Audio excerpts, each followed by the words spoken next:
मनुख ने जदों भी कोई मकान बनाना होए उस मकान बनाउण दे लई सहाई तत्त मिट्टी इट्टां सीमेंट बजरी ये सारे सहाई तत्त हुंदे ने। अगर ये चीज़ां नहीं फिर मकान का बनना संभव नहीं हुंदा। इन्हां चीज़ां का होना अत जरूरी है तां मकान बनता है। इवें मनुख ने भोजन के लिए कोई चीज़ बनानी है, पहला जो बनाना है वो सब्जी होर विचित्र प्रकार के मसाले होने जरूरी ने, तां जाके कोई नवी चीज़ सब्जी बनती है। इवें कोई दुनियावी तौर पर कार बननी है, उहदे लई फिर को सहाई तत्त ने, टायर चाहिए ने, धुरा चाहिए है, होर कई प्रकार के वो जिहड़े असैसरी है वो चाहिए है, तां जाके एक कार का निर्माण हुंदा है। इवें एक चंगे जीवन का निर्माण करना होए और ये जिहड़ी सुरत है ये परमात्मा तक पहुँच जाए, इस दे लई प्रथम सहाई तत्त सतसंगत है। क्योंकि सतसंगत दे विच आके पहला काम आरंभ हुंदा है, जिन्हों गुरु नानक साहब ने कह सुनिया। जदों तक सुनिया ही नहीं है मनण की गल फिर दूर है, पहले तो गल सुनना है। पहली पौड़ी है सुनना। पहला मन एकाग्र होए सुनन दे विच, सच नूं सुने, परमात्मा के सुभाव बारे सुने, वो की दुनिया ते करदा है इस दे बारे सुने। जदों इन्हां चीज़ां दे बारे मनुख सुनेगा और सुने हुए नूं अपनी जिंदगी दे विच उतारेगा, जिवें जिवें तुरेगा सुनेगा रोज़ रोज़, मनुख दे मन दे विच चाह पैदा हुंदा है, विश्वास बनता है। फिर सुनन तो जिहड़ी यात्रा शुरू हुंदी है वो मनण दी है। सुनिया है, जो सुनिया उन्होंने बार बार मन विच विचारी जाना, बार बार विचारी जाना, इनू कहंदे ने मनण। बाणी दे विच ते महाराज कहंदे ने परमात्मा दे नाम नू मन लैना ये दुनिया में सब तो वड्डा कर्म है। रचना राच रहे निरंकारी, प्रभ मन कर्म सो कर्मा। प्रभु नू मन लैना, उस दे नाम नू मनना सारे कर्मां दे विचों सिरमौर कर्म है, सब तो वड्डा कर्म। जिवें दुनियावी तौर पर कोई भी चीज़ असी सुनते हैं, किसी ने कोई माड़े शब्द बोले ने, सुन ले ने, उन्होंने सुन सुन के बार बार वाज के क्यों कहे ने, उन्हें कवाए होणगे, उन्हें कवाए होणगे, किन्नी उहदियां फाइलां मनुख के मन में बन जांदियां। और पक्के तौर पर वो जिहड़ी गल है चित्त दे विच वस जाती है। 20 साल बाद भी जे किसी को पुछांगे तैनूं उसने उदों की कहा सी, 20 साल बाद भी दस देवांगे आ चीज़ गई सी, तो अंदर वस गई है, चित्त विच वस गई। जो चीज़ सुनी जाती है वो वसदी है, और हिरदे दे विच उही चीज़ वसदी है जैसा मनुख का मन हुंदा है। मैं इनू दूजे शब्दों में कहा, इनू इच्छा या इनू इंटरस्ट कह सकते हैं असी, रुचि। जिस चीज़ विच रुचि होएगी वो चीज़ ज़्यादा याद रहेगी। कदे भी बड़ी बारी लोग आउंदे ने, कहते गुरबाणी याद नहीं रहिंदी। इसका इक्को एक कारण है, इनू इवें मत जानना मेरा किते मैमरी लॉस हो गया, नहीं, रुचि नहीं है, उस दे विच इंटरस्ट नहीं है, रुचि नहीं है, तां याद नहीं है। मैं इस दे उत्ते नाल दी नाल एक साखी भी अगे में सुनाई है। गुरु साहब जी दे कोल दरबार जदों लगदा सी, भाई सुथरा अक्सर संगत विच आउंदा हुंदा सी। ਇੱਕ ਦਿਨ ਸੰਗਤ ਵਿੱਚ ਪਿੱਛੇ ਬੈਠ ਗਿਆ, ਪਿੱਛੇ ਬੈਠ ਕੇ ਸਿੱਖਾਂ ਨੂੰ ਗਾਲਾਂ ਕੱਢਦਾ ਰਿਹਾ। ਗਾਲਾਂ ਕੱਢ ਕੇ ਉਹ ਫੜਨ ਲੱਗੇ, ਭੱਜ ਗਿਆ। 10-15 ਦਿਨ ਆਇਆ ਹੀ ਨਾ। ਮਹਾਰਾਜ ਨੂੰ ਸਿੱਖਾਂ ਨੇ ਕਿਹਾ, ਮਹਾਰਾਜ ਗਾਲਾਂ ਕੱਢ ਕੇ ਗਿਆ।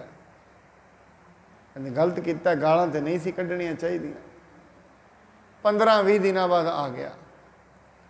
ਹੁਣ ਜਿਨ੍ਹਾਂ ਨੂੰ ਗਾਲਾਂ ਕੱਢੀਆਂ ਸੀ ਉਹ ਖੜੇ ਹੋ ਗਏ ਵੀ ਇਹਨੂੰ ਕੁੱਟਾਂਗੇ।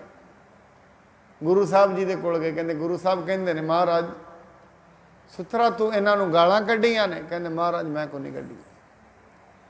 ਮਹਾਰਾਜ ਇੱਕ ਤੇ ਗਾਲਾਂ ਕੱਢੀਆਂ ਨੇ, ਉੱਤੋਂ ਝੂਠ ਵੀ ਬੋਲਦਾ। ਕਹਿੰਦੇ ਮਹਾਰਾਜ ਮੈਂ ਗਾਲਾਂ ਨਹੀਂ ਕੱਢੀਆਂ।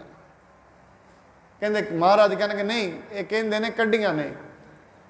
ਕਹਿੰਦੇ ਸਤਿਗੁਰੂ ਜੀ ਜੇ ਮੈਂ ਇਹਨਾਂ ਨੂੰ ਗਾਲਾਂ ਕੱਢੀਆਂ ਨੇ, ਮੈਨੂੰ ਇਹ ਦੱਸਣ ਜਿਸ ਦਿਨ ਮੈਂ ਗਾਲਾਂ ਕੱਢੀਆਂ ਸੀ ਉਸ ਦਿਨ ਤੁਸੀਂ ਸੰਗਤ ਵਿੱਚ ਕਿਹੜੇ ਸ਼ਬਦ ਦੀ ਵਿਆਖਿਆ ਕਰ ਰਹੇ ਸੀ, ਇਹ ਨਾ ਤੂੰ ਪੁੱਛੋ। ਕਿਹੜਾ ਸ਼ਬਦ ਚੱਲ ਰਿਹਾ ਸੀ ਸੰਗਤ ਵਿੱਚ, ਇਹ ਤੇ ਪੁੱਛੋ। ਕਹਿੰਦਾ ਮਹਾਰਾਜ ਉਹ ਤੇ ਨਹੀਂ ਪਤਾ, ਕਿਸੇ ਨੇ ਵੀ ਨਾ ਦੱਸਿਆ। ਕਹਿੰਦੇ ਸਾਹਿਬ ਜੀ ਇਹ ਗੁਰਬਾਣੀ ਸੁਣਨ ਨਹੀਂ ਆਉਂਦੇ, ਤੇ ਮੇਰੀਆਂ ਗਾਲਾਂ ਸੁਣਨ ਆਉਂਦੇ ਨੇ। ਉਹ ਯਾਦ ਨਹੀਂ, ਸ਼ਬਦ ਯਾਦ ਨਹੀਂ, ਕਾਰਨ ਰੁਚੀ ਨਹੀਂ ਹੈ। ਜਿਸ ਚੀਜ਼ ਵਿੱਚ ਰੁਚੀ ਬਣ ਜਾਏਗੀ ਉਹ ਚੀਜ਼ ਅੱਜ ਯਾਦ ਕਰੋ, 20 ਸਾਲ ਤੱਕ ਯਾਦ ਰਹੇਗੀ।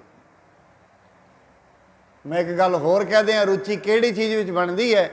ਜਿਹੜੀ ਚੀਜ਼ ਇਵੇਂ ਲੱਗੇ ਬਹੁਤ ਜ਼ਰੂਰੀ ਹੈ ਮੇਰੇ ਲਈ, ਉਹ 'ਚ ਰੁਚੀ ਨਾਲੋਂ ਨਾਲ ਹੀ ਬਣ ਜਾਂਦੀ ਹੈ। ਜਿਹੜੀ ਬਹੁਤ ਜ਼ਰੂਰੀ ਹੋਏ। ਮਨੁੱਖ ਬਿਮਾਰ ਹੋ ਗਿਆ, ਡਾਕਟਰ ਇਸ ਨੂੰ ਕਹਿ ਦੇਵੇ ਇਹ ਗੋਲੀ ਨਾ ਖਾਏਗਾ ਕੱਲ ਨੂੰ ਹੀ ਸਰੀਰ ਖਤਮ ਹੋ ਜਾਏਗਾ। ਹੁਣ ਪਤਾ ਲੱਗ ਜਾਏਗਾ ਸਰੀਰ ਨੂੰ ਖਤਮ ਕੌਣ ਕਰਕੇ ਰਾਜੀ ਹੈ। 12 ਵਜੇ ਵੀ ਖਾਣੀ ਹੋਏਗੀ, 11 ਵਜੇ ਬੈਠ ਜਾਏਗਾ, 12 ਵਜੇ ਗੋਲੀ ਖਾਏਗਾ ਹੀ ਖਾਏਗਾ, ਕਿ ਜ਼ਰੂਰੀ ਚੀਜ਼ ਹੈ। ਜਿਹੜੀ ਚੀਜ਼ ਜ਼ਰੂਰੀ ਹੁੰਦੀ ਹੈ ਉਹਦੇ ਵਿੱਚ ਰੁਚੀ ਬਣ ਜਾਂਦੀ ਹੈ, ਆਪਣੇ ਆਪ ਹੀ ਬਣ ਜਾਂਦੀ ਹੈ। ਇਸ ਕਰਕੇ ਰੁਚੀ ਹੋਣੀ ਜ਼ਰੂਰੀ ਹੈ।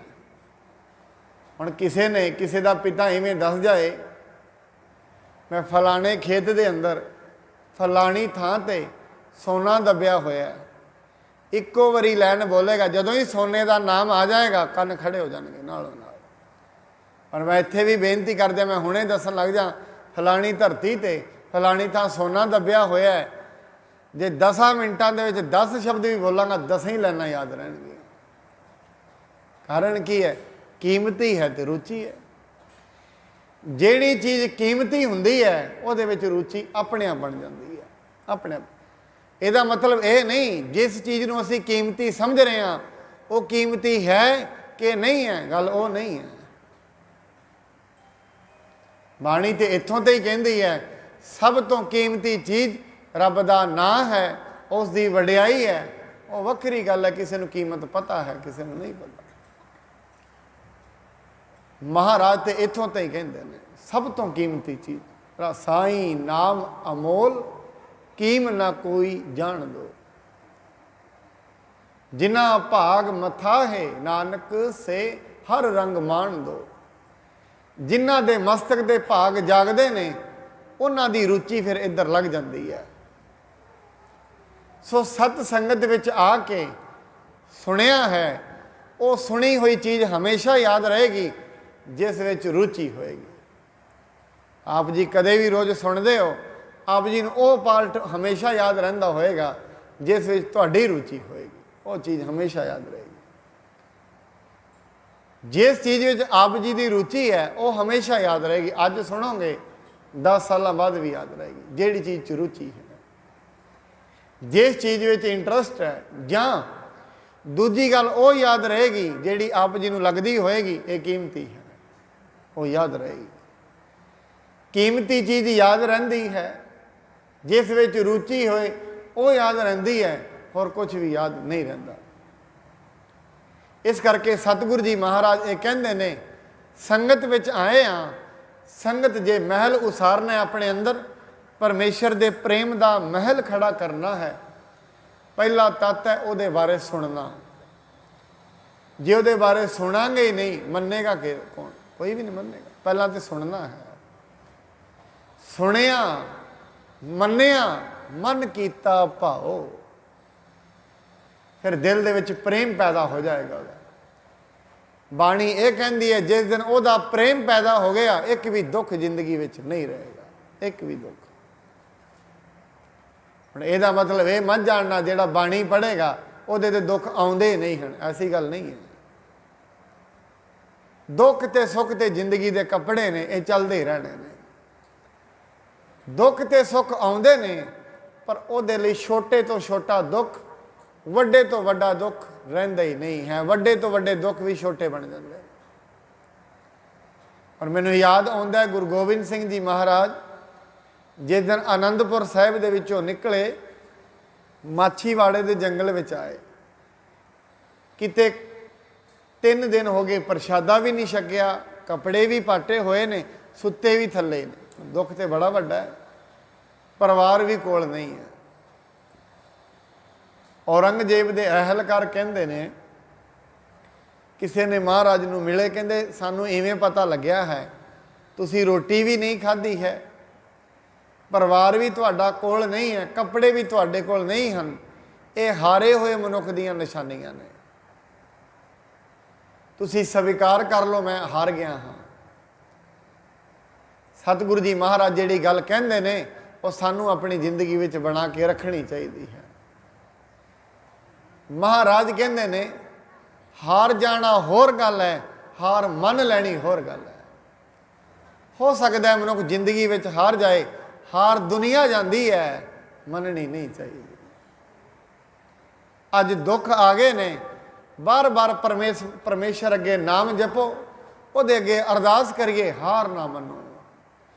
ਦੁੱਖ ਵੱਡੇ ਨਹੀਂ ਹੁੰਦੇ, ਉਹਦੀਆਂ ਬਖਸ਼ਿਸ਼ਾਂ ਤੇ ਬਰਕਤਾਂ ਵੱਡੀਆਂ ਹੁੰਦੀਆਂ ਨੇ, ਇਹ ਵੱਡੇ ਨਹੀਂ ਹੁੰਦੇ।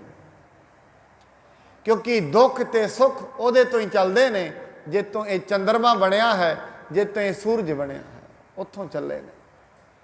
ਦੁੱਖ ਸੁੱਖ ਵੱਡੇ ਨਹੀਂ ਹਨ, ਉਹਦੀ ਬਖਸ਼ਿਸ਼ ਵੱਡੀ ਹੈ। ਕਿਉਂਕਿ ਦੁੱਖ ਤੇ ਸੁੱਖ ਉਹਦੇ ਹੁਕਮ ਵਿੱਚ ਹੀ ਲੱਗਦੇ ਨੇ। ਇਸ ਕਰਕੇ ਮਨੁੱਖ ਨੂੰ ਨਿਰੰਤਰ ਪਰਮਾਤਮਾ ਦੀ ਬੰਦਗੀ ਤੇ ਉਹਦੇ ਨਾਮ ਵਿੱਚ ਜੁੜਨਾ ਚਾਹੀਦਾ ਹੈ। ਆਓ ਜਿੱਥੇ ਅਸੀਂ ਕੱਲ ਅੰਮ੍ਰਿਤਸਰ ਸਤਿਗੁਰ ਸਤਵਾਦੀ ਜਿਤ ਨਹਾਤੈ ਕਊਆ ਹੰਸ ਹੋਵੇ, ਸਤ ਸੰਗਤ ਉਹ ਸਰੋਵਰ ਹੈ ਜਿੱਥੇ ਵਿੱਚ ਕਾਂ ਵਾਲੀ ਬਿਰਤੀ ਵਰਗੇ ਵੀ ਮਨੁੱਖ ਆ ਜਾਣ। ਜਿਹੜਾ ਮਨ ਬਹੁਤ ਮੈਲਾ ਹੋਏ ਉਹ ਵੀ ਹੰਸ ਵਰਗੇ ਗੁਣਾਂ ਵਾਲਾ ਬਣ ਜਾਂਦਾ ਹੈ। ਇਵੇਂ ਪਿੰਗਲਾ ਹੈ ਜਿਹੜਾ ਸ਼ਰਧਾ ਤੇ ਵਿਸ਼ਵਾਸ ਨਾਲ ਉਸ ਨੇ ਉਸ ਪਾਵਨ ਸਰੋਵਰ 'ਚ ਇਸ਼ਨਾਨ ਕੀਤਾ, ਉਸ ਦਾ ਦੁੱਖ ਦੂਰ ਹੋ ਗਿਆ। ਕਿਵੇਂ ਉਹਨਾਂ ਦਾ ਰਜਨੀ ਨੂੰ ਮਹਾਰਾਜ ਨੇ ਸ਼ੰਕਾ ਨਿਰਵਿਰਤ ਕੀਤਾ ਹੈ। ਆਓ ਜਿਵੇਂ ਹੁਣ ਅੱਗੇ ਕਥਾ ਚੱਲਦੀ ਹੈ ਸ਼ਰਵਣ ਕਰੀਏ। ਆਰੰਭ ਕਰਨ ਤੋਂ ਪਹਿਲਾਂ ਸਤਿਗੁਰੂ ਜੀ ਵੱਲੋਂ ਬਖਸ਼ੇ ਪਾਵਨ ਗੁਰੂ ਮੰਤਰ ਨਾਲ ਸਾਂਝ ਪਾਈਏ। ਸਤਨਾਮ ਸ਼੍ਰੀ ਵਾਹਿਗੁਰੂ ਸਾਹਿਬ ਜੀ। ਸਤਨਾਮ ਸ਼੍ਰੀ ਵਾਹਿਗੁਰੂ ਸਾਹਿਬ ਜੀ। ਪ੍ਰਾਤ ਭਈ ਉੱਠ ਕੇ ਗੁਰੂ ਕਿਰਿਆ ਸੋਚ ਕੀ ਕੀਨ। ਮਹਾਰਾਜ ਜੀ ਨੇ ਉਹਨਾਂ ਨੂੰ ਕਿਹਾ ਭਾਈ ਹੁਣ ਲੰਮੇ ਪੈ ਜਾਵੋ, ਸਵੇਰੇ ਸਾਨੂੰ ਉਹ ਜਗ੍ਹਾ ਵਿਖਾਉਣੀ ਹੈ ਜਿੱਥੋਂ ਇਹ ਪਿੰਗਲਾ ਠੀਕ ਹੋਇਆ। ਇਸ ਕਰਕੇ ਸਤਿਗੁਰੂ ਜੀ ਮਹਾਰਾਜ ਰਾਤ ਨੂੰ ਸੌਂ ਗਏ। ਸਵੇਰੇ ਉੱਠ ਕੇ ਜਿਹੜੀ ਇਸ਼ਨਾਨ ਕਿਰਿਆ ਹਨ, ਸਰੀਰ ਦੀ ਸੁਧਾਈ ਦੀ ਕਿਰਿਆਵਾਂ ਹਨ, ਉਹ ਕੀਤੀਆਂ ਹਨ। ਇੱਕ ਪ੍ਰਕਾਸ਼ਕ ਚਿਤਵਤ ਹਿਰਦੈ ਸਰ ਸਿਰਜਨ ਹਿਤ ਦੀਨ। ਕਹਿੰਦੇ ਨਾਲ ਦੀ ਨਾਲ ਹਿਰਦੇ ਵਿੱਚ ਸੋਚਿਆ, ਕਹਿੰਦੇ ਸਰੋਵਰ ਦਾ ਨਿਰਮਾਣ ਕਰਨ ਦਾ ਪ੍ਰੇਮ ਸਾਨੂੰ ਗੁਰੂ ਜੀ ਨੇ ਬਖਸ਼ਿਆ ਹੈ, ਫਿਰ ਕਾਰਜ ਵੀ ਉਹਨਾਂ ਦਾ ਕਰਵਾ ਵੀ ਉਹਨਾਂ ਆਪ ਹੀ ਲੈਣਾ। ਜਿੰਨੇ ਵੀ ਦੁਨੀਆ ਤੇ ਕਾਰਜ ਨੇ, ਜਿਹਨੂੰ ਲੰਬੇ ਤੌਰ ਤੇ ਵੇਖੀਏ ਨਾ, ਇਹ ਕਾਰਜ ਸਾਰੇ ਰੱਬ ਦੇ ਹੀ ਨੇ। ਕਿਉਂ? ਸ੍ਰਿਸ਼ਟੀ ਤੇ ਉਹਨੇ ਹੀ ਚਲਾਉਣੀ ਹੈ। ਅੱਜ ਤੋਂ ਤੇ ਉਹ ਕੰਮ ਕਰ ਨਹੀਂ ਰਿਹਾ ਹੈ, ਕੋਈ ਨਵਾਂ ਤੇ ਕਰ ਨਹੀਂ ਲੱਗਾ। ਉਹਨੇ ਜੀਵਾਂ ਦੇ ਵਿੱਚ ਨਾ ਮੋਹ ਪਾਇਆ ਹੋਇਆ ਹੈ, ਔਰ ਇਹ ਮੋਹ ਦੇ ਕਾਰਨ ਹੀ ਸਾਰੇ ਜੀਵ ਕੰਮ ਕਰਦੇ ਨੇ। ਜੀਵਾਂ ਦੇ ਅੰਦਰ ਉਹਨੇ ਭਾਵਨਾ ਪਾਈ ਹੈ ਹੰਕਾਰ ਦੀ, ਮੋਹ ਦੀ। ਜਿਹਨੂੰ ਕਿਤੇ ਬਖਸ਼ਿਸ਼ ਕਰਦਾ ਹੈ ਉਹਨੂੰ ਸੱਚਾਈ ਨਜ਼ਰ ਕਰਾ ਦਿੰਦਾ ਹੈ, ਉਹ ਆਨੰਦ ਲੈਣਾ ਸ਼ੁਰੂ ਕਰ ਦਿੰਦਾ। ਰਹਿੰਦਾ ਉਹ ਵੀ ਦੁਨੀਆ ਵਿੱਚ ਹੀ ਹੈ। ਜਦੋਂ ਕਿਤੇ ਮਨੁੱਖ ਨੂੰ ਗਿਆਨ ਹੋ ਜਾਂਦਾ ਹੈ, ਇਹਦਾ ਮਤਲਬ ਇਹ ਥੋੜੀ ਨਾ ਉਹ ਦੁਨੀਆ ਛੱਡ ਦਿੰਦਾ ਹੈ, ਇਹ ਨਹੀਂ ਹੈ। ਕਿਉਂਕਿ ਦੁਨੀਆ ਤੇ ਛੱਡ ਕੇ ਵੀ ਨਹੀਂ ਛੱਡੀ ਜਾ ਸਕਦੀ। ਕੌਣ ਛੱਡ ਸਕਦਾ ਹੈ ਦੁਨੀਆ? ਠੀਕ ਹੈ, ਬਾਹਰੀ ਤੌਰ ਤੇ ਪੁੱਤਰਾਂ ਨੂੰ ਛੱਡ ਦੇਵੇਗਾ, ਧੀਆਂ ਨੂੰ ਛੱਡ ਦੇਵੇਗਾ, ਫਿਰ ਛੱਡ ਕੇ ਜਾਵੇਗਾ ਵੀ ਕਿੱਥੇ? ਫਿਰ ਬਣਵਾ ਲਏਗਾ। ਕਿਉਂਕਿ ਛੱਡਣਾ ਅੰਦਰੋਂ ਹੈ, ਬਾਹਰੋਂ ਨਹੀਂ। ਬਾਹਰੋਂ ਤੇ ਦੁਨੀਆ ਨੇ ਛੱਡ ਕੇ ਵੇਖਿਆ, ਬਾਹਰੋਂ ਛੱਡਣ ਤੇ ਟਾਈਮ ਹੀ ਕੋਈ ਨਹੀਂ ਲੱਗਦਾ, ਅੰਦਰੋਂ ਛੱਡਣ 'ਚ ਟਾਈਮ ਲੱਗਦਾ ਹੈ। ਅੰਦਰੋਂ ਕਿਤੇ ਪਕੜ ਛੱਡੀ ਜਾਏ, ਇਹ ਮੁਸ਼ਕਲ ਹੈ। ਇਸ ਕਰਕੇ ਗੁਰੂ ਦੀ ਬਖਸ਼ਿਸ਼ ਦੇ ਨਾਲ, ਮਹਾਰਾਜ ਕਹਿੰਦੇ ਨੇ ਰੱਬ ਦੀ ਬਖਸ਼ਿਸ਼ ਹੋਈ ਹੈ, ਗੁਰੂ ਦੀ ਬਖਸ਼ਿਸ਼ ਦੇ ਨਾਲ ਉਹਨਾਂ ਨੇ ਸਾਨੂੰ ਇਹ ਕਾਰਜ ਬਖਸ਼ਿਆ ਹੈ। ਸਿੱਖਿਆ ਪਠਿਓ ਤਮ ਭਗਤ ਬੁਲਵਾਏ, ਤਿਲ ਕੋ ਆਪਣੇ ਕਰ ਅਗੁਆਏ। ਮਹਾਰਾਜ ਜੀ ਨੇ ਇੱਕ ਸਿੱਖ ਨੂੰ ਭੇਜਿਆ, ਉਹ ਜਿਹੜੇ ਦੰਪਤੀ ਨੇ, ਉਹ ਬੀਬੀ ਤੇ ਉਹ ਭਾਈ ਦੋਵਾਂ ਨੂੰ ਆਪਣੇ ਕੋਲ ਬੁਲਾ ਲਿਆ ਤੇ ਉਹਨਾਂ ਨੂੰ ਅੱਗੇ ਅੱਗੇ ਚਲਾ ਲਿਆ ਹੈ। ਲੇਕਰ ਸੰਗ ਨਰਨ ਕੀ ਭੀਰ, ਗਮਨ ਕੀਨ ਸ੍ਰੀ ਅਰਜਨ ਧੀਰ। ਧੀਰਜਵਾਨ ਗੁਰੂ ਜੀ ਸ਼੍ਰੀ ਗੁਰੂ ਅਰਜਨ ਸਾਹਿਬ ਜੀ ਮਹਾਰਾਜ ਉਹਨਾਂ ਨੂੰ ਨਾਲ ਲੈ ਕੇ ਉਹ ਰਾਸਤੇ ਵੱਲ ਨੂੰ ਚੱਲ ਪਏ ਹਨ। ਕਹਿਤ ਪਰਸਪਰ ਨਰ ਸਮੁਦਾਏ, ਭਾ ਅਦਭੁਤ ਦੋਨੋਂ ਦ੍ਰਿਸ਼ਟਾਏ। ਸਾਰੇ ਮਨੁੱਖ ਆਪਸ ਵਿੱਚ ਕਹਿ ਰਹੇ ਨੇ ਵੀ ਇਹ ਦੋਵੇਂ ਗੱਲਾਂ ਅਦਭੁਤ ਹੋ ਗਈਆਂ। ਪਹਿਲੀ ਤੇ ਜੋਗੀ ਵਾਲੀ, ਇੰਨੇ ਸਾਲਾਂ ਬਾਅਦ ਜੋਗੀ ਨਿਕਲਿਆ। ਦੂਜੀ ਗੱਲ ਇਹ ਪਿੰਗਲੇ ਵਾਲੀ ਹੈ। ਇਹ ਦੋਵੇਂ ਹੀ ਗੱਲਾਂ ਬੜੀਆਂ ਅਦਭੁਤ ਵਾਪਰੀਆਂ ਹਨ। ਲੱਖੋਂ ਬਰਖਨ ਕੋ ਜੋ ਪਰਬੀਨ, ਉਤਮ ਜੋਗੀ ਦਰਸ਼ਨ ਕੀਨ। ਕਹਿੰਦੇ ਲੱਖਾਂ ਵਰਸ਼ਾਂ ਤੋਂ ਉਹ ਜੋਗੀ ਬੈਠਾ ਹੋਇਆ ਸੀ, ਅਸੀਂ ਉਹਦੇ ਦਰਸ਼ਨ ਕੀਤੇ ਨੇ, ਕਿਉਂਕਿ ਸਾਹ ਚੜਾਏ ਹੋਏ ਸਨ ਜੋਗੀ ਨੇ, ਉਸ ਦੇ ਅਸੀਂ ਦਰਸ਼ਨ ਕਰਨੇ ਕੀਤੇ ਹਨ। ਅਵਣੀ ਅੰਤਰ ਮਠ ਮਹਿ ਬੈਸਾ, ਅਚਲ ਥਿਰਿਓ ਹੋਏ ਕਾਸ਼ਟ ਜੈਸਾ। ਧਰਤੀ ਦੇ ਅੰਦਰ ਮੱਠ ਬਣਾ ਕੇ ਉਹ ਜੋਗੀ ਬੈਠਾ ਹੋਇਆ ਸੀ, ਬਿਲਕੁਲ ਅਚਲ ਤੇ ਅਡੋਲ ਸਮਾਧੀ ਦੇ ਵਿੱਚ, ਜਿਵੇਂ ਲੱਕੜ ਹੁੰਦੀ ਹੈ ਐਵੇਂ ਬੈਠਾ ਹੋਇਆ ਸੀ। ਲੱਗੀ ਸਮਾਦ ਚੜਾਏ ਕੌਣ, ਸਮੋ ਨ ਜਾਣੈ ਵਰਤੈ ਕੌਣ। ਉਸਨੇ ਆਪਣੇ ਸਵਾਸ ਚੜਾਏ ਹੋਏ ਸੀ ਤੇ ਉਸ ਨੂੰ ਸਮੇਂ ਦਾ ਵੀ ਨਹੀਂ ਸੀ ਪਤਾ ਲੱਗ ਰਿਹਾ, ਇਹ ਸਮਾਂ ਕਿਹੜਾ ਚੱਲ ਰਿਹਾ ਹੈ। ਐਸੇ ਪੁਰਖ ਪਿਖੇ ਨਿਸਪਾਪ, ਇਹ ਸਭ ਸ੍ਰੀ ਸਤਿਗੁਰ ਪ੍ਰਤਾਪ। ਸੰਗਤ ਕਹਿੰਦੀ ਹੈ ਸਾਡੇ ਕਰਮ ਹੀ ਚੰਗੇ ਨੇ, ਜਿਹੜੇ ਪਾਪ ਰਹਿਤ ਮਨੁੱਖਾਂ ਦੇ ਦਰਸ਼ਨ ਕਰ ਲੈਣੇ। ਕਿ ਬਾਣੀ ਕਹਿੰਦੀ ਹੈ ਜੇ ਐਸੇ ਮਨੁੱਖ ਦੇ ਦਰਸ਼ਨ ਹੋ ਜਾਣ ਜਿਹੜਾ ਪਾਪਾਂ ਤੋਂ ਰਹਿਤ ਹੈ, ਉਹਦੇ ਦਰਸ਼ਨ ਮਾਤਰ ਦੇ ਨਾਲ ਹੀ ਮਨੁੱਖ ਦੇ ਕਈ ਪਾਪ ਕੱਟੇ ਜਾਂਦੇ ਨੇ। ਪਰ ਬੜੇ ਵੱਡੇ ਭਾਗਾਂ ਦੇ ਨਾਲ ਪੂਰਬ ਕਰਮ ਅੰਕੁਰ ਜਬ ਪ੍ਰਗਟੇ, ਭੇਟਿਓ ਪੁਰਖ ਰਸਕ ਬੈਰਾਗੀ।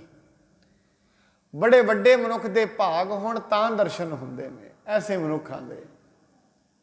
ਸੰਗਤ ਦੇ ਦਰਸ਼ਨ ਵੀ ਭਾਗਾਂ ਨਾਲ ਹੀ ਹੁੰਦੇ ਨੇ, ਉਵੇਂ ਨਹੀਂ ਹੁੰਦੇ।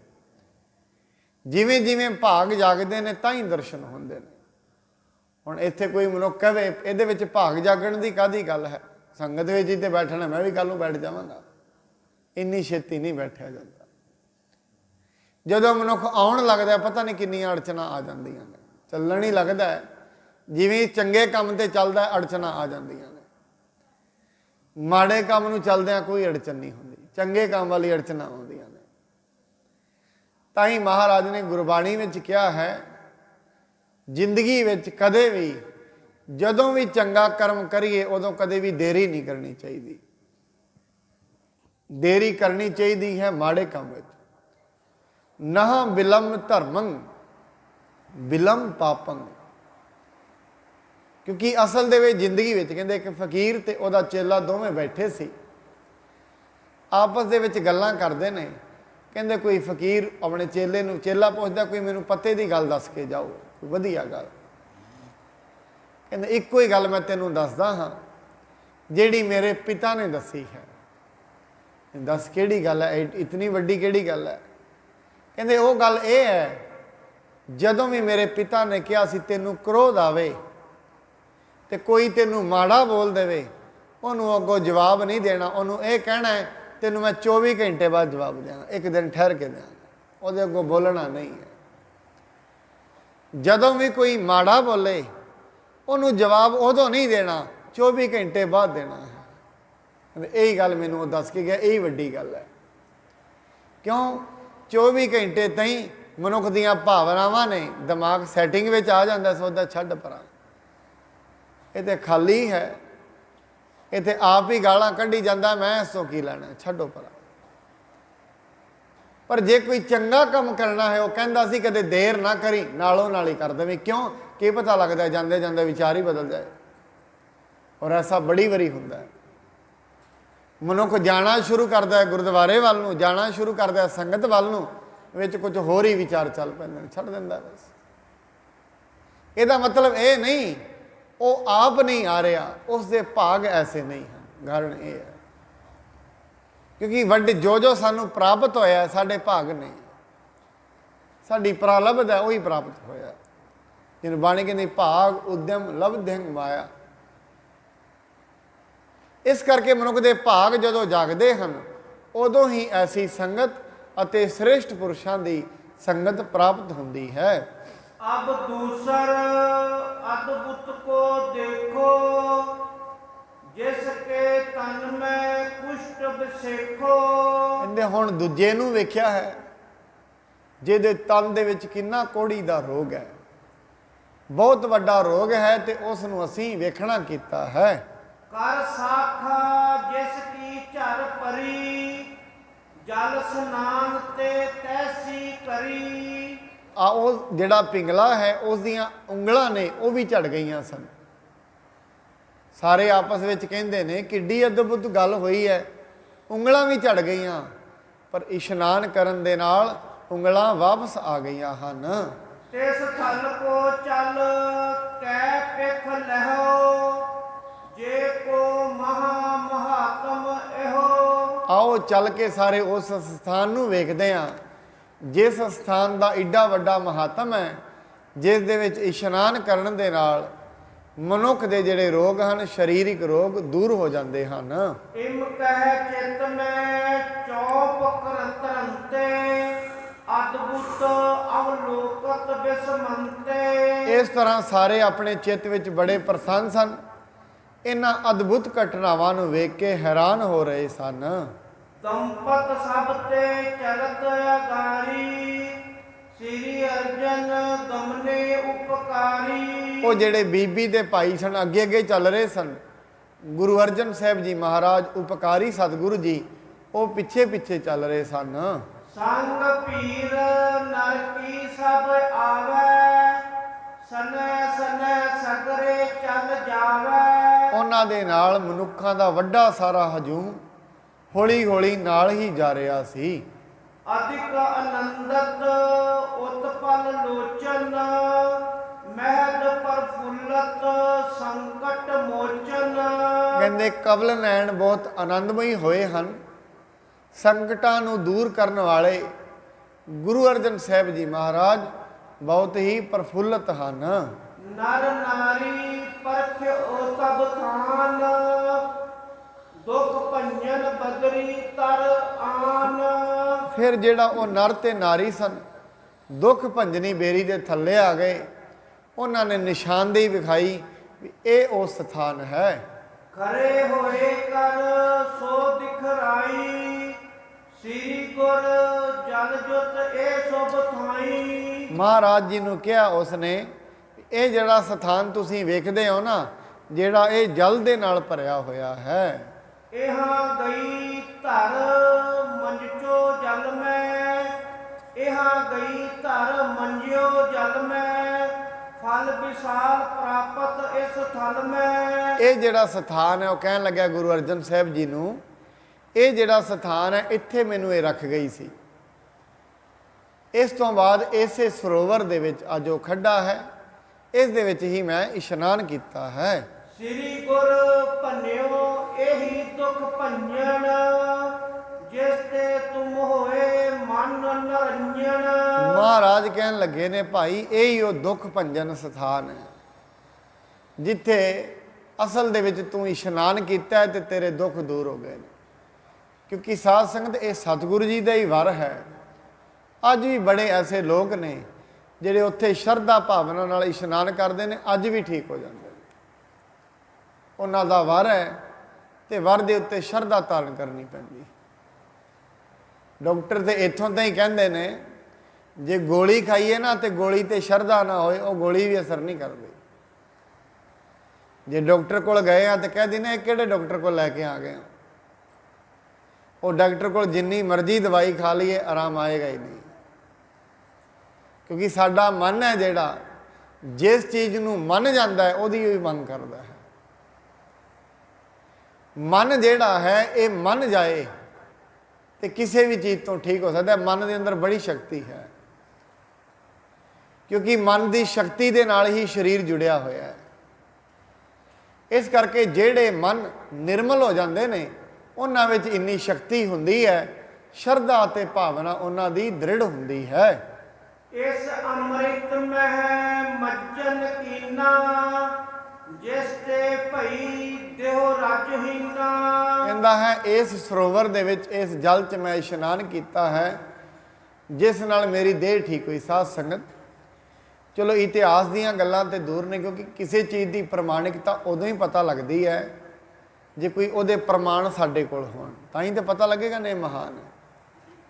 मैं अगे भी दस्सिया है अपने गुरुद्वारा से भी आउंदे ने भाई जीत सिंह जी पखाणे तो आउंदे ने। वो शायद अज तो कोई 2 साल 3 साल की गल है, जिहड़ियां उन्हां दीयां लत्तां हन वो पूरा ही जवाब दे गई, बिल्कुल चलदियां नहीं सन। डॉक्टरां ने भी ये कहा भी ये हुण ठीक 2-3 साल नहीं हो सकणगी। सारे प्रकार के टैसट भी उन्हां कराए, कहंदे हुण ये ठीक नहीं होनी। फिर कोई महीने 2 बाद कोई उसे पिंड के रहने वाले कोई किसी ने, क्योंकि सतगुर आप ही प्रेरणा बनाता है, विद आप ही बनती है। परमात्मा ने जो जिंदगी में कुछ देना है ना, फिर विदा अपने आप ही बनदियां ने। जदों कुछ खोना है उहदियां भी विदा अपने आप ही बन जांदियां ने, किसी का कसूर नहीं है। बुद्धि अपने आप ही माड़ी हो जाती है। सियाणे ये कहते ने रब कोई किसी को डांगा नाल मारदा है, नहीं, मत मार दिंदा है। डांगी रब ना मारदा मत अवली दे। कोई डांगा नाल थोड़ी ना मारदा है, मत फेर दिंदा है। जिवें ही मत फिर जाती है बस सारा कुछ ही फिर जाता है। ये मत फिर गई, कोई संगत विच आउणा, गुरु का नाम लैना, रब की बंदगी करनी, इत्थों ही मत फिर गई, बस गया। फिर दिन रात जो एक ही चिंतन विच पै गया, मत फिर गई, गया मनुख। क्योंकि मत दे उत्ते ही इहदा धन खड़ा है, मत दे उत्ते ही इहदा तन खड़ा है। तन ते धन दोवें जारी रहिंदे ने मत दे कारण। जे मत माड़ी हो गई है, इस तन दे विच पता नहीं की खांदा रहिंदा है, की पी लेगा, नशे खा लेगा। मत मारी गई, शरीर खराब हो जाएगा। मत मारी जाएगी, चंगे पैसे नूं भी माड़े बन्ने लाउणा शुरू कर देगा, सारा तन खत्म हो जाएगा। इस करके परमात्मा साधन आप बनाता है, शुभ मत आप बख्शता है। ताई महाराज कहते हैं परमात्मा तेरे तो एको चीज़ की दात मंगते हैं, हार परियो स्वामी कै द्वारा दीजै बुद्ध विवेक। परमात्मा सानू जे तू देना ही है विवेक की बुद्धि बख्श, ऐसा ज्ञान बख्श जिहदे नाल जिंदगी ठीक हो जाए, जिस दे नाल जिंदगी बदल जाए। उन्होंने किसी ने कहा, वो नाल परिवार नूं लैके उत्थे चले गए अमृतसर, जाके नाल ही कमरे हैं, उत्थे पाठ चलते रहते हैं, उन्होंने विच बैठ गए। कहते हैं कोई बाबा जी आए हो, मैनू कहते हैं खड़ा हो बई पाठ कर। उन्हें पाठ किया, कहते पाठ तो बड़ा वधिया किया, चल अरदास भी कर।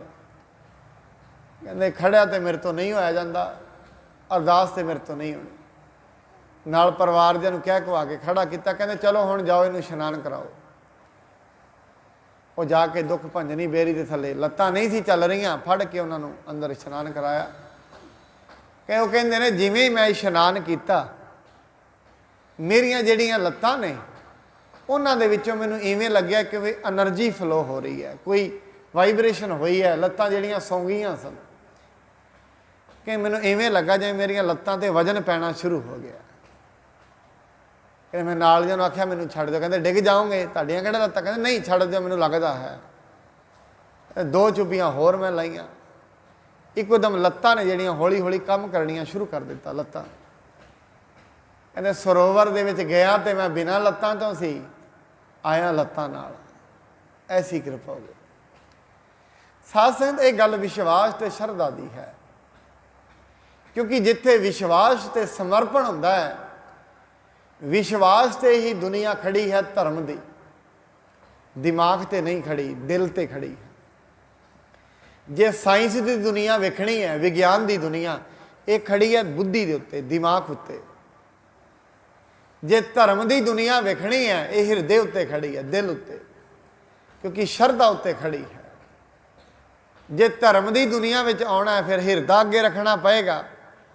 ਜੇ ਪਰਮਾਤਮਾ ਨੂੰ ਪ੍ਰਾਪਤ ਕਰਨਾ ਹੈ, ਫਿਰ ਹਿਰਦਾ ਅੱਗੇ ਰੱਖਣਾ ਪਏਗਾ, ਦਿਲ। ਜੇ ਸਾਇੰਸਦਾਨ ਬਣਨਾ ਹੈ, ਫਿਰ ਦਿਮਾਗ ਅੱਗੇ ਰੱਖਣਾ ਪਏਗਾ, ਬੁੱਧੀ ਅੱਗੇ ਰੱਖਣੀ ਪਏਗੀ। ਇਸ ਕਰਕੇ ਧਰਮ ਦੀ ਦੁਨੀਆ ਵਿੱਚ ਜੀਉਣ ਵਾਲਾ ਮਨੁੱਖ ਇਹ ਕਹਿ ਦਿੰਦਾ ਹੈ ਕੁਝ ਵੀ ਹੋ ਸਕਦਾ ਹੈ। ਉਹ ਪਰਮਾਤਮਾ ਦੇ ਹੱਥ ਵਿੱਚ ਸਾਰਾ ਕੁਝ ਹੈ, ਬਣਤ ਉਹਦੇ ਹੱਥ ਵਿੱਚ ਹੈ, ਉਹ ਕੁਝ ਵੀ ਕਰ ਸਕਦਾ ਹੈ, ਉਹਦੀ ਮਰਜ਼ੀ ਹੈ। ਜੇ ਉਹ ਚਾਹੇ ਵੱਡੇ ਵੱਡੇ ਸਾਗਰਾਂ ਦੇ ਵਿੱਚ ਡੁੱਬਦੇ ਹੋਏ ਜਹਾਜ਼ਾਂ ਨੂੰ ਬੰਨੇ ਲਾ ਸਕਦਾ ਹੈ, ਜੇ ਪਰਮਾਤਮਾ ਚਾਹੇ। ਭਾਈ ਮੱਖਣ ਸ਼ਾਹ ਜੀ ਕਿੱਥੇ ਗੁਰੂ ਤੇਗ ਬਹਾਦਰ ਮਹਾਰਾਜ ਬਾਬੇ ਬਕਾਲੇ ਦੀ ਧਰਤੀ ਤੇ, ਉਹਦਾ ਬਿਜ਼ਨਸ ਉਤੋਂ 4000 ਕਿਲੋਮੀਟਰ ਦੂਰ ਸੀ। ਬਿਜ਼ਨਸ ਡੁੱਬਣ ਲੱਗਾ, ਮਹਾਰਾਜ ਅੱਗੇ ਅਰਦਾਸ ਕੀਤੀ, ਮਹਾਰਾਜ ਬਚਾ ਲਓ, ਨਹੀਂ ਜਾਏਗਾ ਸਾਰਾ।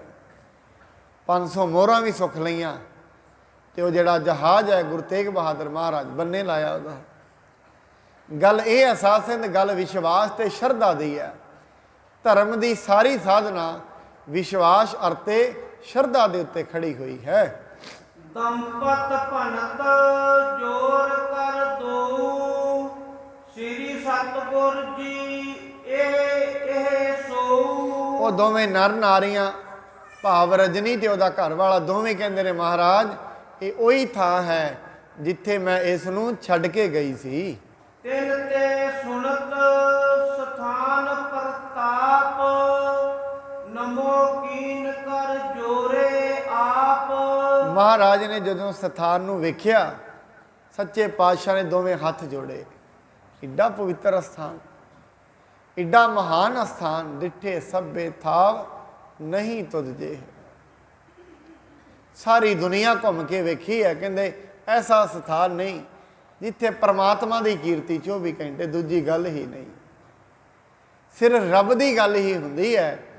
ਸਾਰੀ ਦੁਨੀਆ ਵਿੱਚ ਐਸਾ ਸਥਾਨ ਵੇਖਣਾ ਮੁਸ਼ਕਲ ਹੈ। ਇਮ ਨਿਸ਼ਚੈ ਕਰ ਤੀਰਥ ਨੀਕੇ, ਪੂਰਨ ਭਏ ਮਨੋਰਥ ਜੀ ਕੇ। ਗੁਰੂ ਜੀ ਦਾ ਜਿਹੜਾ ਮਨ ਦਾ ਮਨੋਰਥ ਸੀ ਉਹ ਪੂਰਾ ਹੋ ਗਿਆ, ਕਿਉਂਕਿ ਉਹਨਾਂ ਨੂੰ ਉਹ ਸਥਾਨ ਲੱਭ ਗਿਆ ਹੈ।